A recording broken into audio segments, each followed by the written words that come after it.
Yo, guys, it's your boy Bernard. Welcome back to the Angry Blerd podcast, where once again I have to be the bearer of bad news. I'm pretty sure we've all seen it. It happened last Sunday. I have to give a rest in peace to Hayden Panettiere.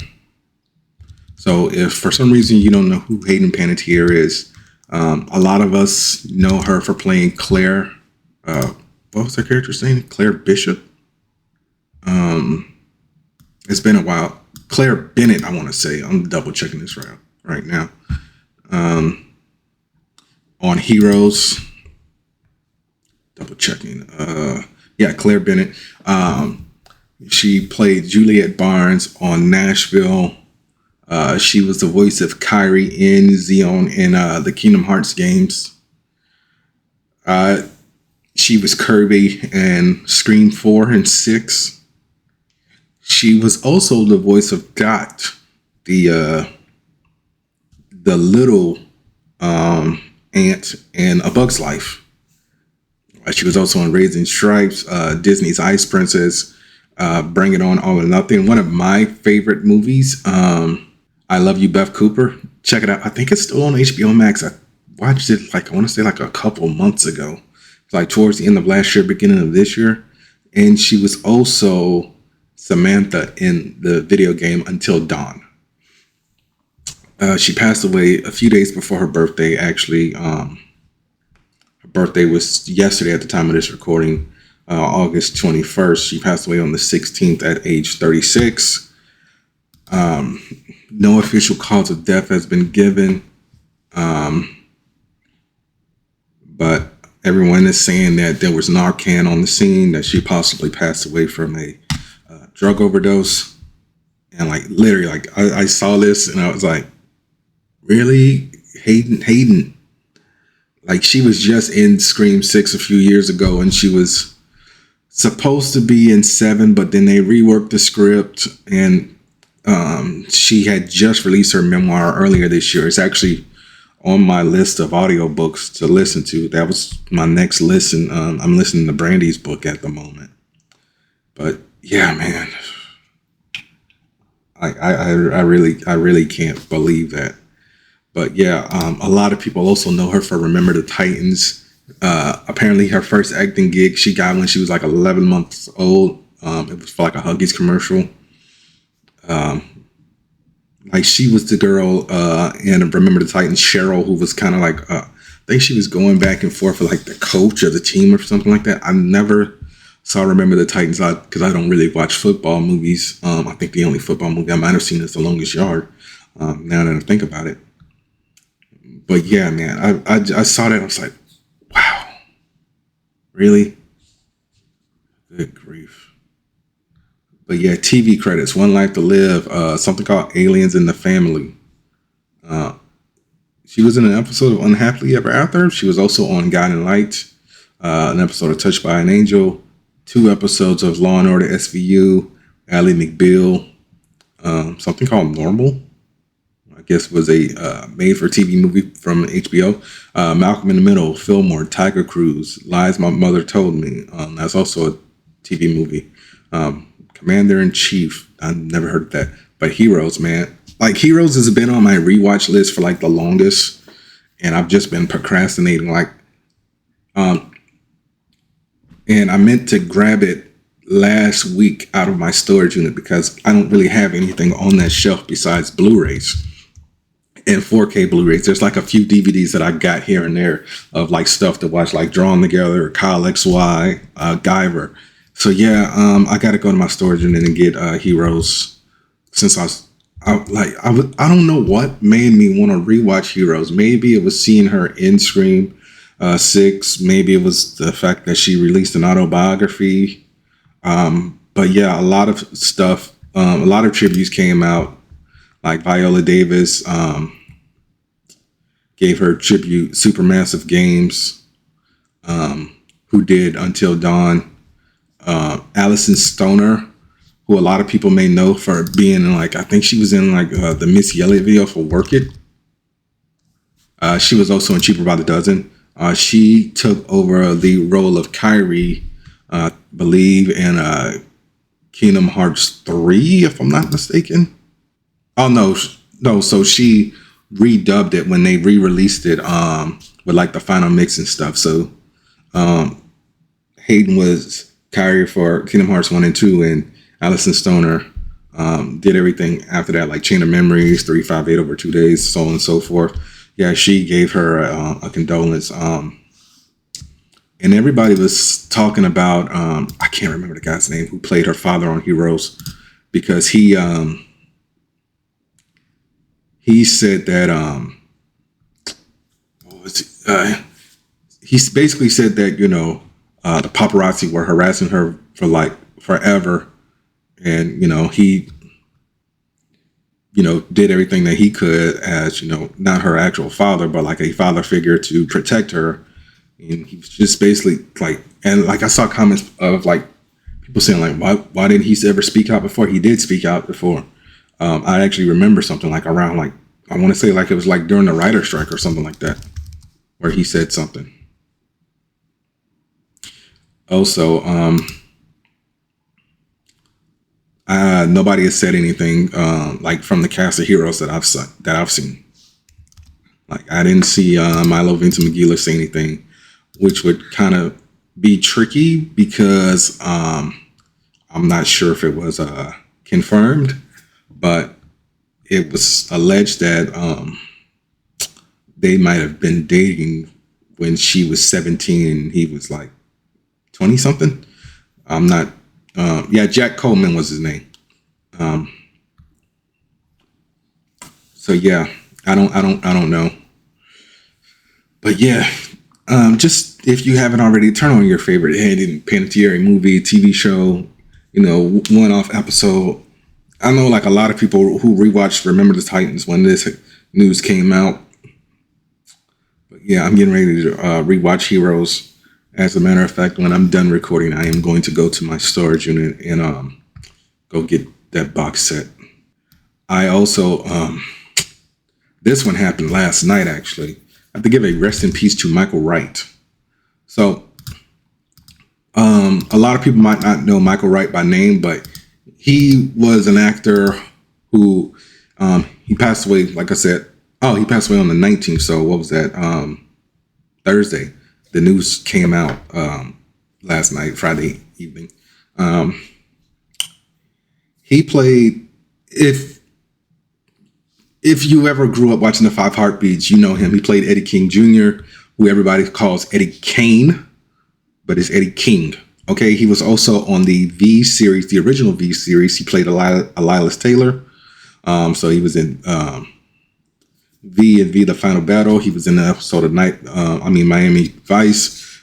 He was in Sugar Hill.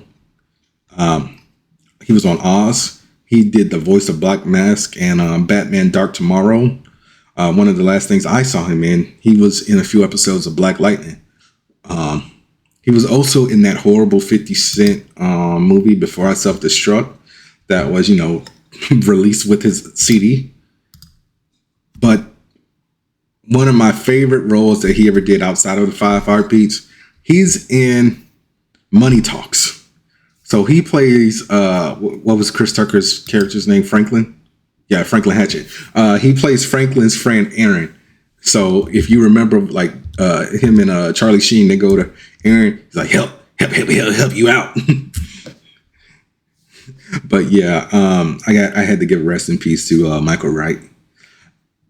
And I was just watching the Five Heartbeats. I want to say like that was definitely sometime earlier this year because I watched it before I recorded an episode. I don't remember what episode. I might have even said that I just finished watching it, and I said that movie deserved more recognition than what it got when it came out in the 90s.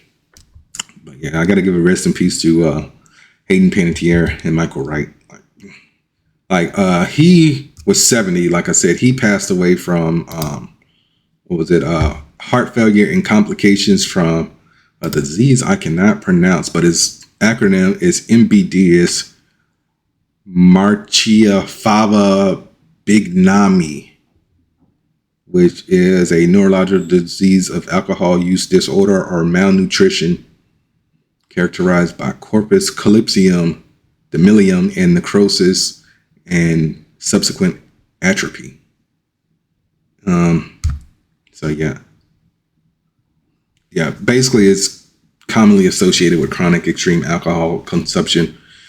So yeah, this sucks. But yeah, all right. My first story is about Fast 11, Fast Forever, whatever you want to call it. Vin Diesel was at the red carpet of the 25th anniversary on Monday. Vin Diesel was there, Jordana Brewster, Michelle Rodriguez, Tyrese, and a bunch of other people. So Vin Diesel actually spoke to Variety on the red carpet and said that they start shooting the movie in December. And he said, if I can make good on the request from the studio, I'm in a good place, though. I've had 4 sets of writers, 4 years of development to get something that I felt would be worthy of a finale. And when I read the script a couple weeks ago, I cried. So honestly, when did Fast X come out? Honestly, I can't remember. I feel like that was 2021 because I know Samir was still on the podcast. Oh, 2023. Okay, so he had just left. So yeah, 3 years in between Fast movies, but this movie probably won't be coming out until the end of 2028, 2029, since they start shooting in December. I'm sorry, 2027, 2028. I don't know why I jumped a whole year thinking it was 2027. But yeah, and Michelle Rodriguez also said that, we need to get back to the basics and stop all this space shit. Like, why are we sending like Ludacris into space? And quite honestly, she's right. Like, I don't know what movie it was. It was either 7 or 8 where they just like seriously jumped the shark. Like, I know like Fast 5, them hauling a bank vault around is jumping the shark, but I'm just like, when they start like going super sci-fi with it, that's kind of like when it's like, okay, that's when everybody was saying like, we need to end this.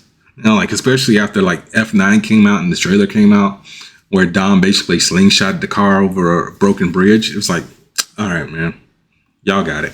And nobody ever stays dead. Han is back. Giselle is back. It's like, huh?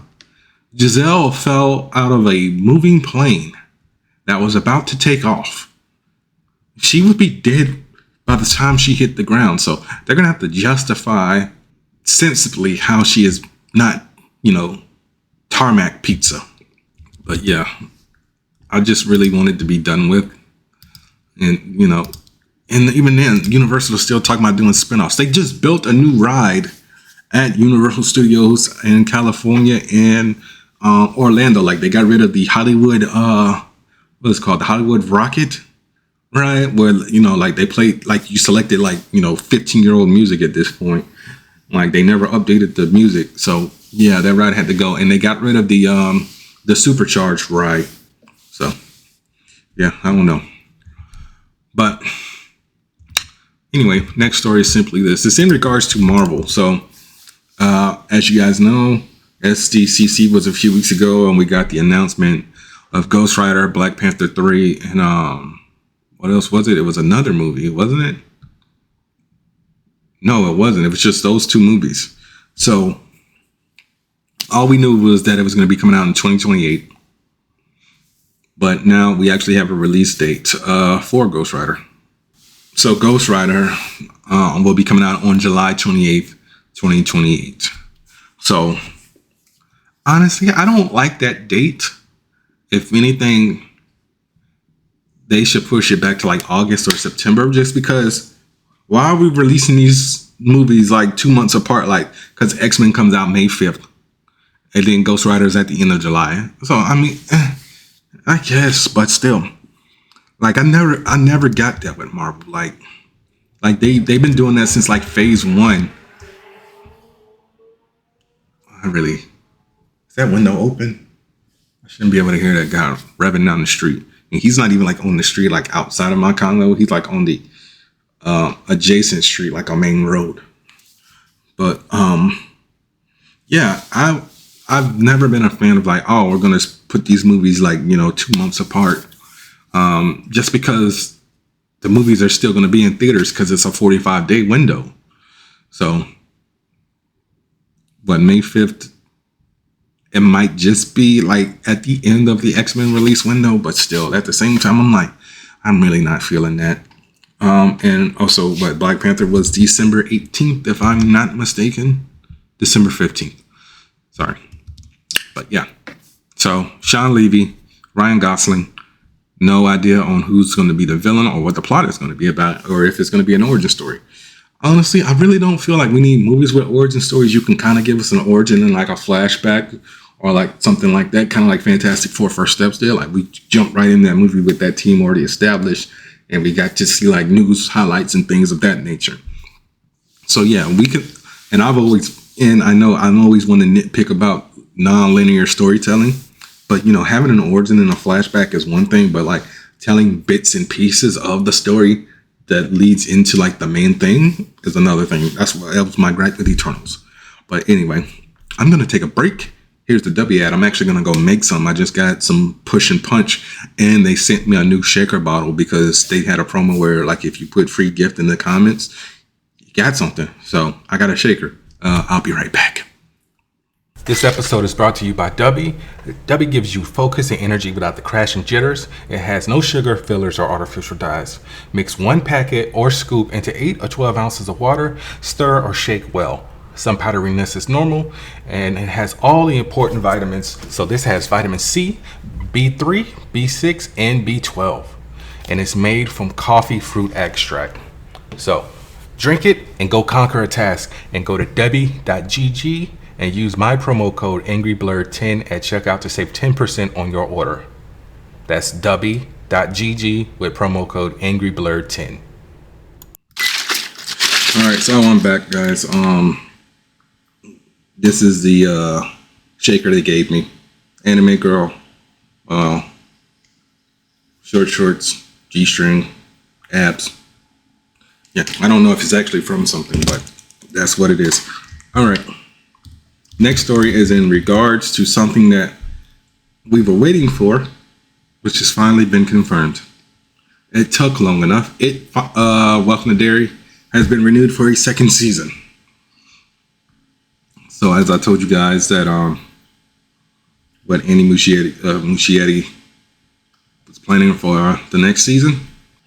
The theme of No Surprise here continues with confirmation of the log line, which is basically season 2 takes place in 1935 during the Great Depression and centers on the bloody massacre of the Bradley Gang, which is a group of bank robbers who stop in the area to buy ammo and end up facing unimaginable horror. So if you actually paid attention to the opening credits of it, Welcome to Derry, how could you not? Because, you know, a smile is something special, a ribbon is something rare. So I'll be special and I'll be there with a smile and a ribbon in my hair. They show the Bradley Gang in the credits, like being massacred and everything. And then I think it's like episode 2. You find Dick Halloran in like the army. They find the car all shot up and everything. So I honestly can't wait. No details on the season have been given besides the fact that it's going to take place in 1935, but anybody else who can count backwards to 27 can figure that out. So yeah, can't wait for it. Hopefully it comes out in 2027, and I don't want to wait till 2028. Get ready on the production on that, so it'll be ready by Halloween of next year, you know, because I'm going to have to rewatch everything when season 2 drops. But now I just got to figure out how am I going to do it, because I didn't have a TV show to watch before the movies. So now should I watch season 1 of Welcome to Derry before I watch the movies? I don't know. I'll figure it out. Next story is all about Bruce Campbell and Walking Dead. Not Walking Dead. What am I talking about? Evil Dead. So as you guys know, Evil Dead Burn came out and none of y'all saw it. So it got rushed out of theaters like before it even hit the 45-day window. And Bruce Campbell was doing an interview with Men's Journal talking about, you know, he wants the film to get funny and incorporate more humor. He said and he can say this because he's a producer on the movies. He said, "I personally have a problem with that. The 3 films have been mostly humorous. A little more humor wouldn't kill you." I get what he's saying, but at the same time, Bruce, do you not recall that first movie had no humor in it whatsoever? And then you guys basically remade, but kind of made a sequel with Evil Dead 2 and threw some humor in it because everything still happens. And then like we kind of get like a good 15 minutes of like the first movie in the second movie. And then like Ash goes back to the cabin for some reason. And there's a lot of humor in there. And then Army of Darkness, that's more like a comedy horror movie. So, I mean, Bruce, you're a producer on these movies. Why didn't you say something then? You know, when the movies were being filmed, like there's always I have to go back and rewatch Evil Dead, 2013's Evil Dead and Evil Dead Rise. I don't really recall that much humor, but there was significantly more humor in Evil Dead Burn than what I can recall from 2013's Evil Dead and Evil Dead Rise. But yeah, and he was also doing an interview with Men's Magazine. I'm sorry, not Men's Magazine. This was an interview with Screen Rant, and he said that he is done playing Ash in any future Evil Dead projects, even at voiceover capacity. He said, "Ash is done. I'm not going to do any animated work either. They can get some Joe Ash sound alike. There are ways to recreate my voice now." So hopefully that doesn't mean like get AI. Just get somebody who can, you know, imitate Bruce Campbell. Because I don't know if he did the voice of Ash for the Evil Dead game. I'm actually going to look this up, and I know you guys get tired of me like looking things up in real time, but you know, this just happens sometimes. All right, yeah, it features Bruce Campbell as Ash along with most of the original cast reprising their roles. And I really wanted to get this game, but it's just like Dead by Daylight. So, and that was the problem. Like I was like on Dead by Daylight like consecutively for like a good like 5 years. So like I want to say like maybe 2014 to 2019. Shout out to Ryan. It might have been 2016 or like 2021. But yeah, I was religiously playing Dead by Daylight. It's basically a survival horror game. You gotta, you know, escape where the confines where you're at. I don't know how it works with Evil Dead, but Dead by Daylight, you have to like activate like 3 generators to open a door and obviously avoid a killer. Always loved playing it as a survivor, but killers hated it just because like, why do I have to play in first person? I get it. I'm playing from a different perspective, but I don't literally need to play from a different perspective. So yeah, I never played Evil Dead. I might actually see if Best Buy has it. Evil Dead or the Friday the 13th game, and like even the Halloween game that was announced like 2 years ago that it's supposed to be coming out this October. I'm not really excited for it. Okay, just because it's like, how many maps is it gonna have? Like in Haddonfield, is it gonna be like the block where, you know, the first Halloween and like pretty much every other Halloween movie happens? The university from Halloween H2O. So is it gonna have like the maps from like the Rob Zombie place from the Rob Zombie movies? Is it gonna like have any of that stuff? Like, is Busta Rhymes gonna be a playable character in the game? Wasn't Taye Diggs in a Halloween movie? Like, I've never been the biggest Halloween fan, like, so I don't know who's like been in the Halloween movies outside of Busta Rhymes, Tyra Banks, and Jamie Lee Curtis. You know, besides the ones that Danny McBride did. I just know Judy Greer. I don't even remember who played Judy Greer's daughter. So yeah, but yeah, I like Evil Dead. I just never bothered to play that game. And yeah, I really do hope Bruce Campbell, because he said it's treatable. He didn't say it was curable. I really hope, you know, his cancer treatment works out. But I'm just gonna go ahead and get into my next story.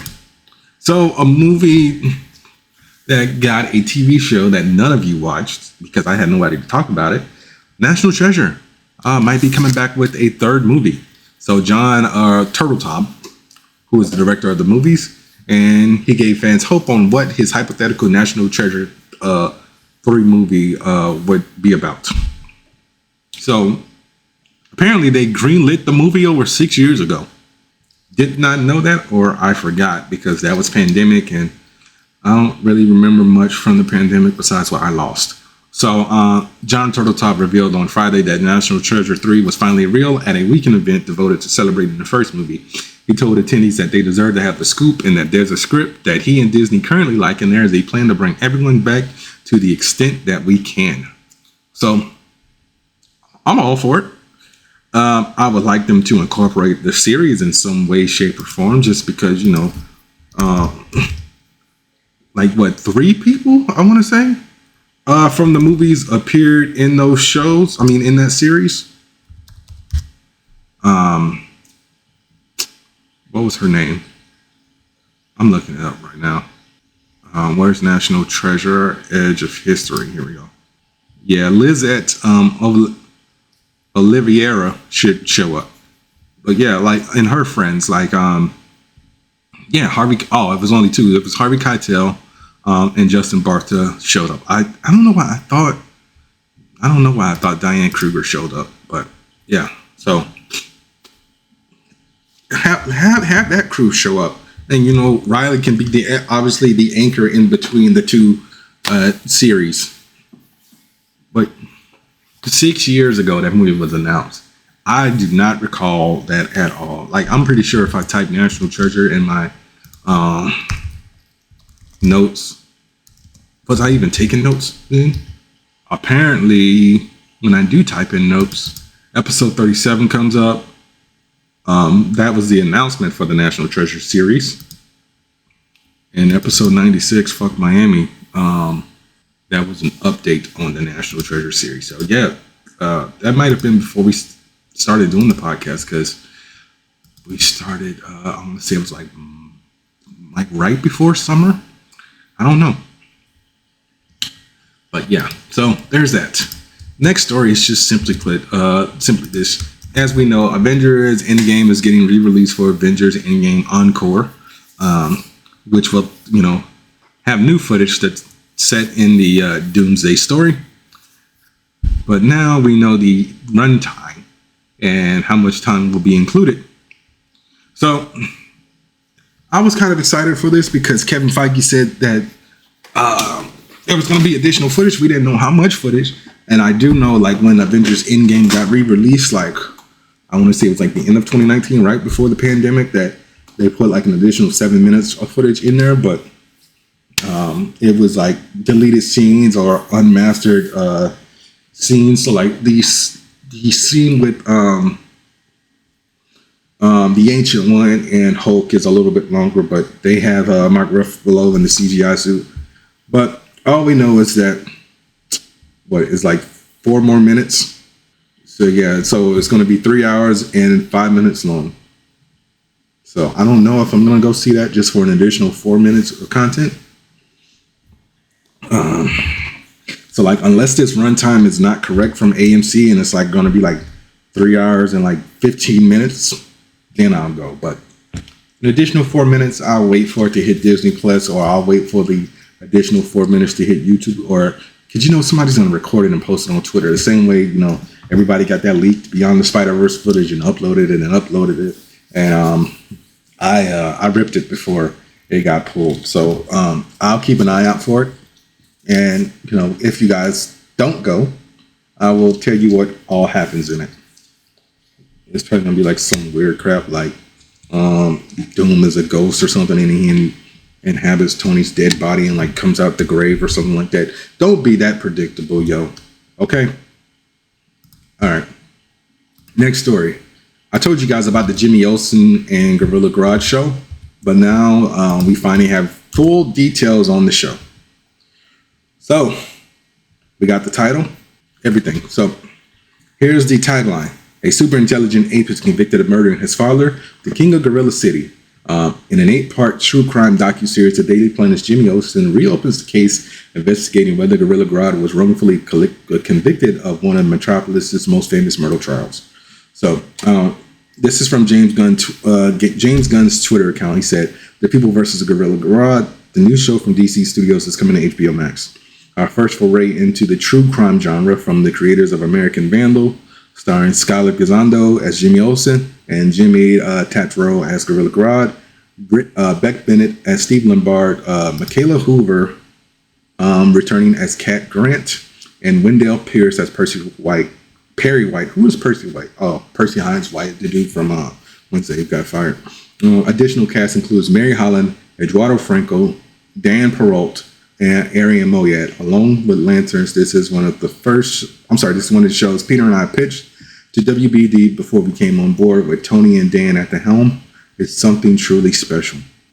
A lot of people are like, kind of on the fence about this. Like somebody said, brother, we just want Wonder Woman, Flash, and all the mainstays. You're getting a Flash villain, so how about you live with that? True Crime Guerrilla Garage is the most bullshit thing that in DCU so far. I'm in.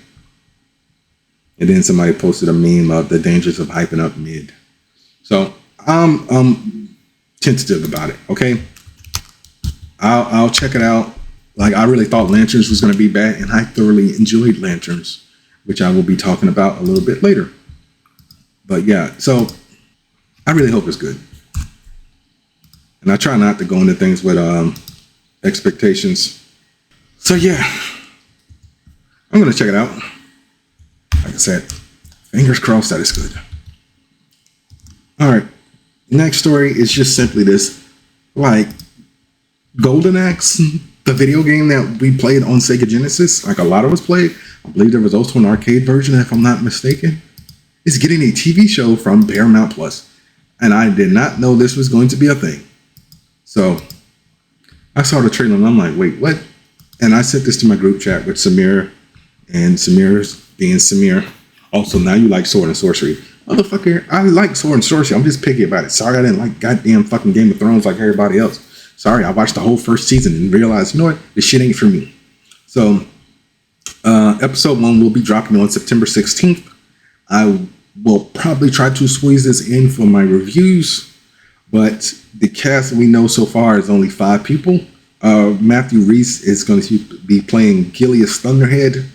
Danny Pudi is Hampton Squibb. Carl Tott is Kronos Evil Late. Lisa Gilroy is Tyrus Flare. And Liam McIntyre, who is Wolverine, is the Axe Battler. So yeah, check out the trailer on YouTube. Synopsis is basically the show follows veteran warriors Axe Battler, Tyrus Flare, and Gilius Thunderhead as they once again battle to save Uria from the evil giant Death Adler, who just won't seem to stay dead. So yeah, I saw it. Looks good to me. A little bit more TV news. God of War. I told you guys the producers didn't want to wait for Ryan Hurst's bicep to finally heal. So they're like, you know what? You're out. We got to get somebody else. The news has come out. Dave Bautista will be taking over the role as Kratos for the God of War series. Variety broke the news and said that production will start again in a few weeks, but all scenes with Hurst being reshot for the first 2 seasons are going to now be shot back to back. So yeah, it's just, I get that they have to reshoot stuff because it would be weird to watch. Like, this is why, Samir's always like, recast. Like, some people just can't process, an actor, being there 1 minute and then like being gone. Like, with TV shows, it's a lot easier than it is with movies, just because, you're actually paying to go see like these people on the big screen versus, you turn it on your TV or turn it on whatever app it is on like a Monday, Sunday, whatever day the show airs, and be like, oh, this person's going. Like, I think the only time it didn't really like hit me, but I knew like something was different. And that was when Ross Butler left Riverdale and Charles Melton came over. And I remember like looking, this was like, I think he left like halfway through the first season, if I'm not mistaken. Or he might have like left for season, he might have left like before season 2. Cause I was like, wait, that ain't the same Asian motherfucker who was playing Reggie in the first season. It's not like an obvious thing where, Terrence Howard and then Don Cheadle steps in. Like, a lot of people don't really know Ryan Hurst. Like, unless you like watch Sons of Anarchy, then you don't really know Ryan Hurst. Like, I didn't really know Ryan Hurst. I knew he played Opie just because he's been at SuperCon like multiple times. And they're like, so like his name is stuck in my brain. But like, honestly, like before like the God of War stuff, I couldn't pick that man out from a lineup. But then when God of War like got announced, like he got stuck in my brain. I'm like, oh look, there's Kratos, and this was when I'm gonna go see the Odyssey, and this was like before he tore his box up. But then I'm like, oh, I didn't know Ryan Hurst was in this movie, and now he's not. But the good news is, he will be back on. Sons of Anarchy is doing like this weird meta show called Legends or something like that, where everybody from Sons of Anarchy is playing themselves. So I don't know like what the deal is, because I was never a Sons of Anarchy guy, but it is what it is. So, all right, I'm gonna go ahead and cue up this spoiler alert, and I am going to talk about the season 3 finale of My Adventures with Superman, which was titled The Return. So, Bizarro is freaking out, like I said at the end of the last episode, and he's destroying the Kryptonian robots, which were the Kalulans. And then the head robot realizes that Clark's greatest strength is his empathy. And then Clark mentions the name Rao that he's seen from his visions.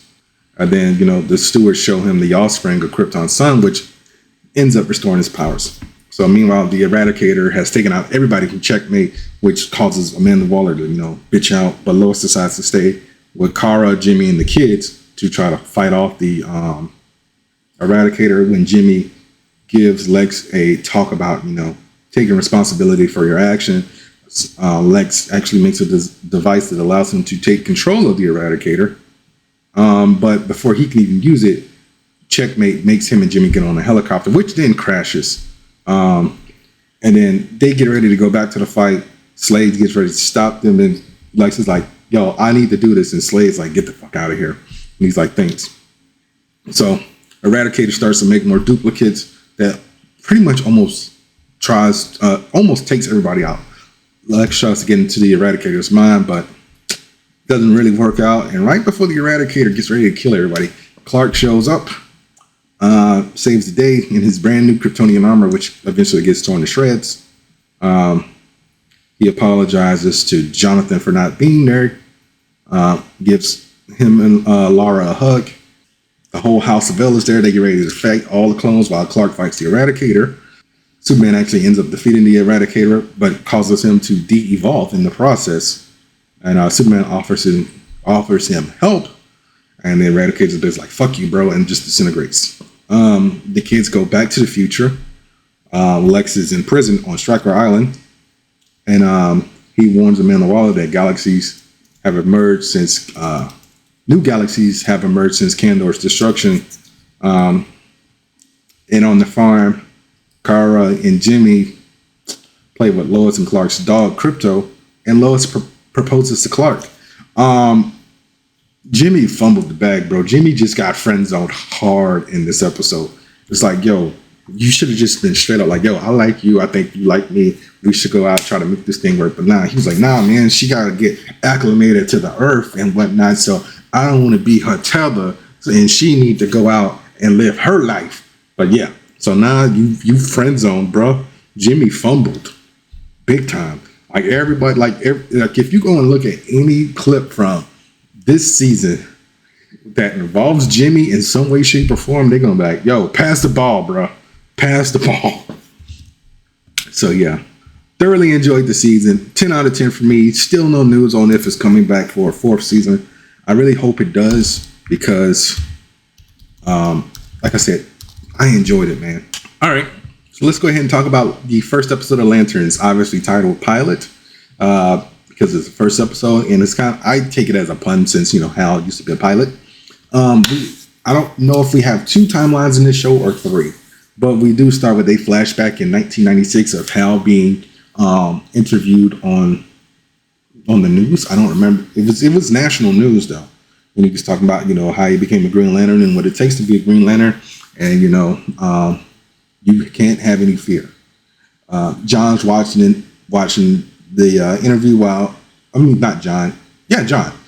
John's watching the interview while his brothers are keeping lookout for his father. His dad pulls up and he asks John, so you gonna tell me his name? He's like, his name is Hal Sutton. He's like, all right, man, let's go outside. Pulls out his gun, puts an apple on his head, and asks him if he's afraid. And he says no. His dad shoots the apple. It's like, all right, man, we're going to go get some burgers, which is the most craziest form of gentle parenting, I guess you want to call it. Because if you go back and watch that, there are lots of buttholes in that shit. All right. Meanwhile, we jump to 2016. Hal is training John on how to use the ring, picks him up, jumps out of a car and tells him, hey, there's a taco stand 3 miles up the road. Better use this ring to survive. So John uses the ring. We don't get to see it, but he makes bubble wrap he covers himself in bubble wrap to survive. Meanwhile, Hal's consciousness is activated, and he wants John to give him a message after finding out that he hasn't been backed up in like 10 years. So the last time he was backed up was like 2006. He tells John to tell Hal that there's hail in Rushville, which I'm not even sure if there was a real place. It actually is. It's in Sheridan County, Nebraska. Hal is, taking pictures, signing autographs for people at the taco stand. John gives him the message. He takes the ring, flies off to Rushville. Meanwhile, John has to get on a plane, rent a car to make it to Rushville. They actually found out that there was a mass shooting at a football game, and Sheriff Kerry King is keeping an eye on the one person who looks suspicious, and John kind of gives it away. Hal thinks it's an alien. Sheriff Kane is not quite so sure of that. So she tells Hal to stay away from, her investigation. Hal and John go to a bar. Hal manifests a $20 bill with the ring to basically get in a bar fight by playing this annoying song over and over and over again. So he gets in the bar fight, gets arrested. Sheriff Kane thinks, it's like, you think you're so slick. So she locks him in a broom closet instead of a jail cell. He gets arraigned in the morning, where her husband actually defends him. And they pay for his bail because his father wants to meet him. And his father's giving like white supremacist militia vibes. And they're like, yo, if there is some aliens here, we got to figure it out. Oh yeah, I forgot the best part. So at the bar, after after Hal gets arrested, he leaves the ring with John. John meets this chick in the bar. They fuck in the back of her in her truck, actually, and it turns out it's the guy's husband who bailed out Hal. Like, the funniest part was, man, nothing better than eating off another man's grill. I was like, what was that about? John's like, Mike slept with his wife. Yeah, I definitely slept with his wife. Been here less than 24 hours. I'm impressed. So Hal eventually gets to interview Waylon, the alien. And, he hits him with some pop culture questions. First, he asks him about football. Then he asks him, what school did Harry Potter go to? Which is an obvious answer. You should all know it. Say it with me. Hogwarts. Alien doesn't know that, but he knows a lot about football in Nebraska and whatnot. But then he, asks him about Barack Obama. And the alien only knows that Barack Obama was the 44th president of the United States. But then he's like, that.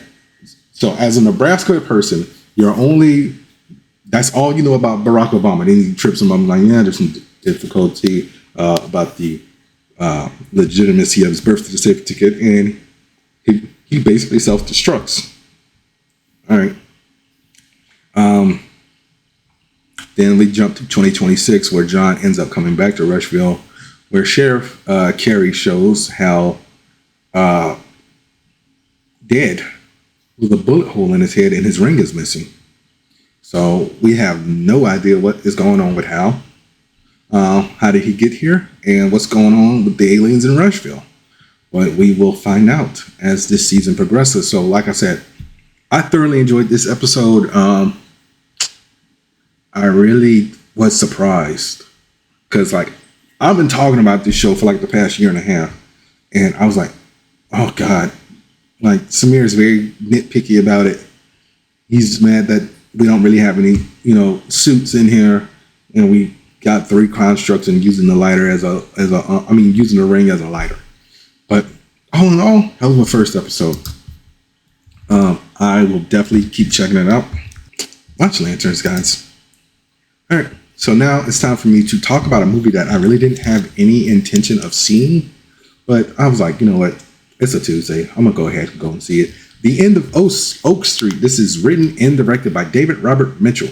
And I should have known this movie was going to be lit because this is the same guy who wrote and directed It Follows.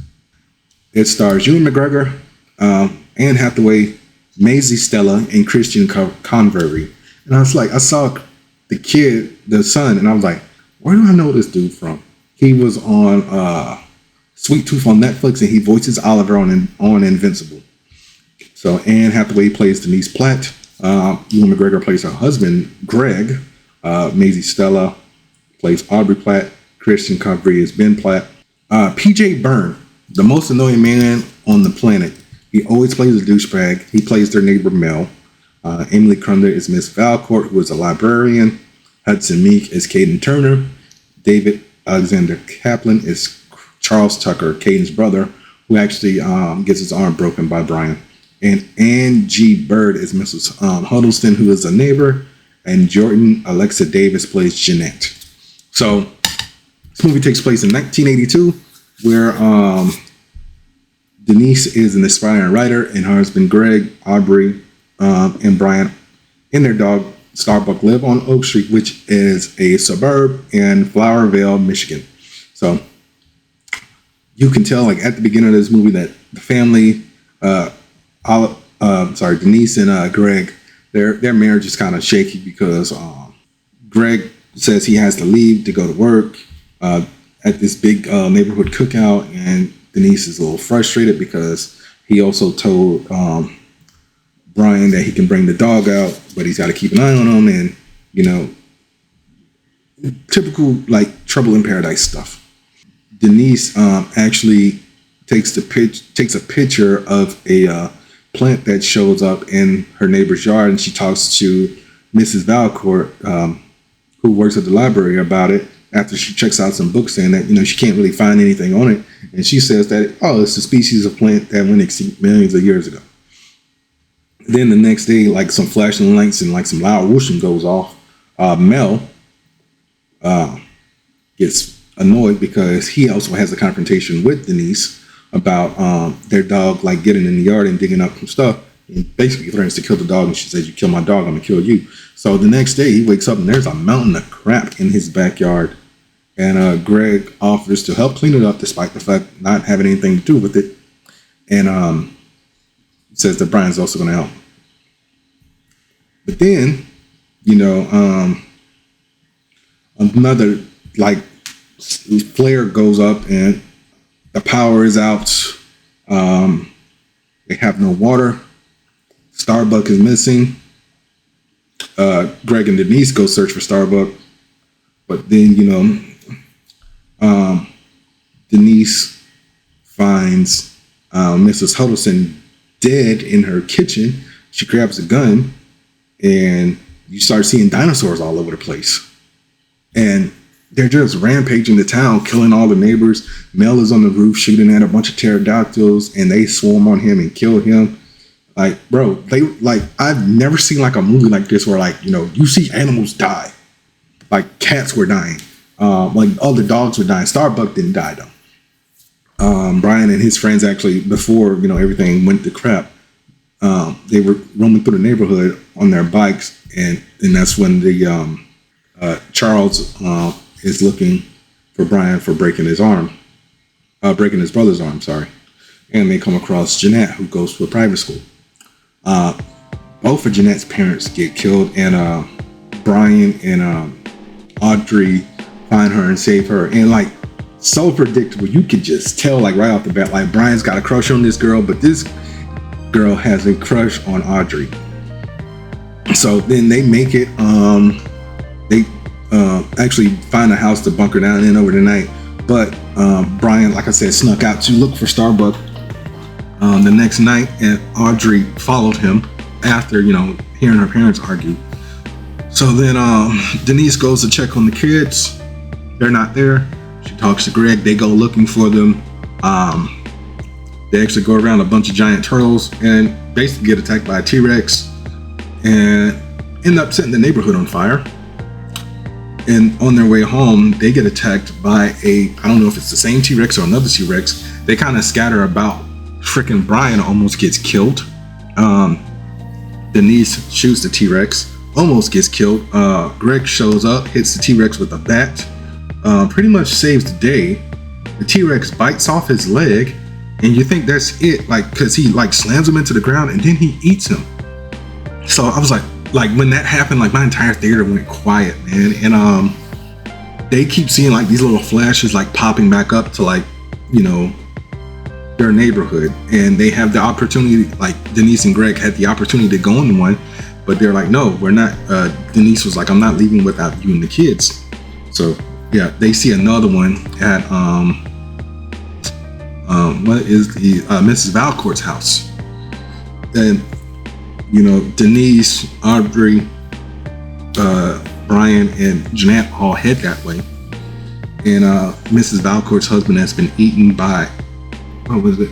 I don't remember what it was, but there's a bunch of them in the house, and Mrs. Valcourt is actually locked in the bedroom, and she hears them begging for her life. Starbucks eventually showed up and kind of helped save the day, but Mrs. Valcourt ends up getting killed, and they go on the roof to try to jump through the portal, and Brian, taking his sweet time, jumps and misses.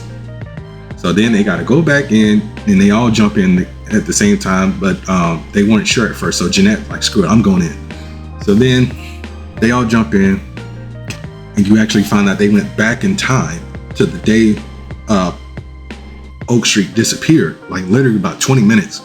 So Denise makes a phone call. She makes several phone calls, actually. Tells everybody to get out the neighborhood, and she calls Greg, who was delivering pizzas. And then they see Oak Street disappear, and she writes a novel based off of everything that she and the kids went through. And then like we jump forward like what, I think like 2 years or something like that, where Audrey has gone to the college that she wanted to go to. They live in a better neighborhood, and Jeanette was able to warn her parents to get out the neighborhood. Like she ran down the hill and like got them, and now there's two Jeanettes. So I wonder, how does that work for Audrey? Does she have two girlfriends or what? But bro, it was a good movie. I really wish it was making more money. I really wish more people would go see this movie. Please go watch The End of Oak Street, okay? Like, it was good, man. It's not one of those movies that needs a sequel, but 10 out of 10 for me, man. No notes whatsoever. Besides poor Brian, man. You can't get him all. So yeah, guys, that was it. That's another episode of the Angry Blerd podcast. Be sure to rate, review, subscribe, tell a friend to tell a friend. Go to w.gg. Use my promo code AngryBlerd10 at checkout to save 10% on your order. Next week is episode 2 of Lanterns. And I think that's it, because no movie came out that I wanted to see to review this past week. But I'm going to go watch Heroes, and I will see you guys later.